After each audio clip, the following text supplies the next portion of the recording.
Bonjour à tous et bienvenue dans cette nouvelle vidéo pour la présentation de cet accessoire pour la Sega Saturn, du volant version PAL pour donc cette console. Alors honnêtement, bon, je vois pas à quoi ça sert d'appeler ça ce modèle version PAL parce que de toute façon il marche très bien sur ma version japonaise. Donc on va dire que c'est un modèle qui a été designé pour le marché des consoles PAL. Mais enfin, globalement, ça n'a rien à voir avec la compatibilité puisque ce volant fonctionne tout à fait sur ma console japonaise avec des jeux japonais sans aucun problème. Donc écoutez, au niveau du design, eh bien, les boutons sont vraiment très très bien placés. Le bouton Start est aussi bien placé ici. Voilà, il est pas, on ne peut pas appuyer sur Start de manière incongrue.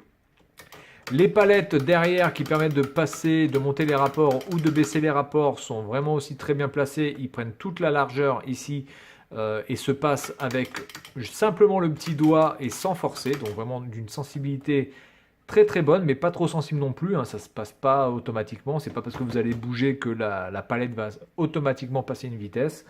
La prise en main est très bonne. Vous avez ici donc un plastique qui est différent du plastique ici qui est trop lisse. Ici vous avez un plastique un petit peu rugueux qui vous permet vraiment de bien le prendre.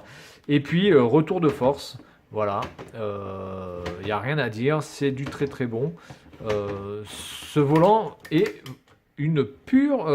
un pur plaisir vraiment à avoir dans les mains. D'autant plus qu'il se règle, il se règle en profondeur. Alors je vais essayer de le montrer. Voilà, il se règle en profondeur. Voilà, grâce à ce petit collier de serrage. Voilà voilà. Donc là c'est bloqué, on ne peut plus l'ouvrir. Et il se règle aussi en hauteur, comme vous pouvez le voir. Hop, voilà, on peut le bouger et le mettre quasiment à la verticale.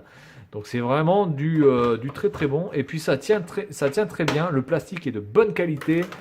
Pour un volant qui a plus de 20 ans, honnêtement, les plastiques n'ont quasiment pas bougé. Là, on sent vraiment quand même À l'époque, on faisait pas de la merde au niveau plastique. Ça pouvait tenir. Et je pense que ce volant, si je le conserve très très bien, on peut encore durer énormément de temps.